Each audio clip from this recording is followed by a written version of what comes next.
Hi friends, আমি তনুশ্রী। তনুশ্রীস কিচেনে সবাইকে স্বাগত। আজকে আমি ফুলকপির মালাইকারি তৈরি করে দেখাবো।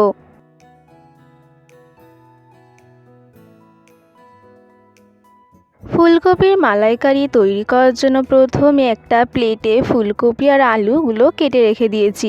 দারচিনি, লবঙ্গ, এলাচ আর তেজপাতা নিয়েছি, আর 1 কাপ কোকোনাট মিল্ক নিয়েছি, আর একটা বাটিতে জল নিয়েছি। তার মধ্যে 1 টেবিল স্পুন জিরে গুঁড়ো, 1 টেবিল স্পুন ধনে গুঁড়ো, 1 টেবিল স্পুন লাল লঙ্কার গুঁড়ো, 1 টেবিল স্পুন হলুদ গুঁড়ো, 1 টেবিল স্পুন কাশ্মীরি লঙ্কার গুঁড়ো, আর 1 টেবিল স্পুন আদা বাটা আর কাঁচা লঙ্কা বাটা দিয়ে ভালো করে মিক্স করে রেখে দিয়েছি। ইন্ডাকশানে কড়াই বসিয়ে দিয়েছি। কড়াইতে জল দিয়েছি। জলের মধ্যে কেটে রাখা ফুলকপি আর আলুগুলো দিয়ে দিচ্ছি। দিয়ে 5 থেকে 10 মিনিট ধরে ফুলকপি আলুটা সেদ্ধ করে নেব। 10 মিনিট হয়ে গেছে। 10 মিনিট পর এবার দেখে নেব ফুলকপিটা সেদ্ধ হয়েছে কিনা। দেখতেই পাচ্ছেন ফুলকপিটা খুব ভালোভাবে সেদ্ধ হয়ে গেছে। এবার ফুলকপি আর আলুটা কড়াই থেকে তুলে নিচ্ছি। কড়াইতে 4 টেবিল স্পুন সাদা তেল দিয়ে দিচ্ছি। তেলটা গরম হয়ে গেলে আগে থেকে সেদ্ধ করে রাখা ফুলকপি আর আলুগুলো দিয়ে দেবো। দিয়ে হালকা করে ভেজে নেব।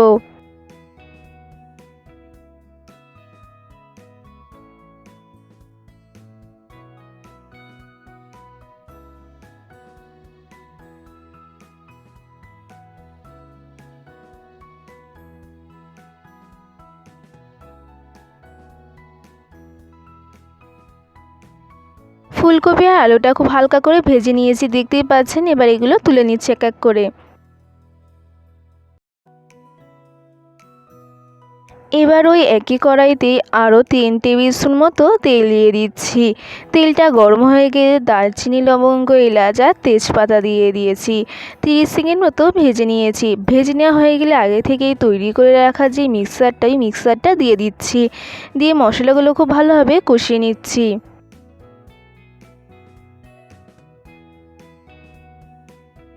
দেখতেই পাচ্ছেন মশলাটা খুব ভালোভাবে কষানো হয়ে গেছে। এবার এর মধ্যে ফুলকপি আর আলুটা দিয়ে দিচ্ছি। দিয়ে খুব ভালোভাবে মিক্স করে নিচ্ছি মশলার সাথে।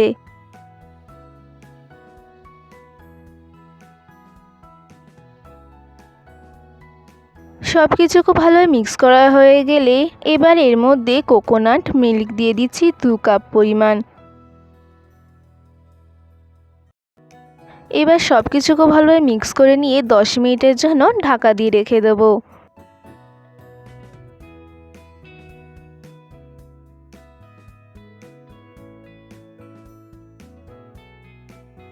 10 মিনিট হয়ে গেছে। 10 মিনিট পর দেখতেই পাচ্ছেন ফুলকপির মালাইকারি তৈরি হয়ে গেছে। এবার নামিয়ে নেব। নামিয়ে নেওয়ার আগে 1 টেবিল স্পুন গরম মশলার গুঁড়ো আর 1 টেবিল স্পুন ঘি দিয়ে দিচ্ছি। দিয়ে ভালোভাবে মিক্স করে ইন্ডাকশন বন্ধ করে দিচ্ছি।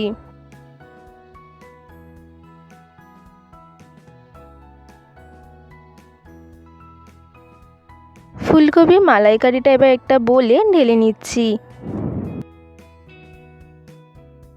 খুব সহজে বাড়িতে এইভাবে ফুলকপির মালাইকারি তৈরি করে নিন। আর আমার রেসিপি যদি আপনাদের ভালো লেগে থাকে অবশ্যই লাইক, কমেন্ট, শেয়ার, সাবস্ক্রাইব করতে ভুলবেন না।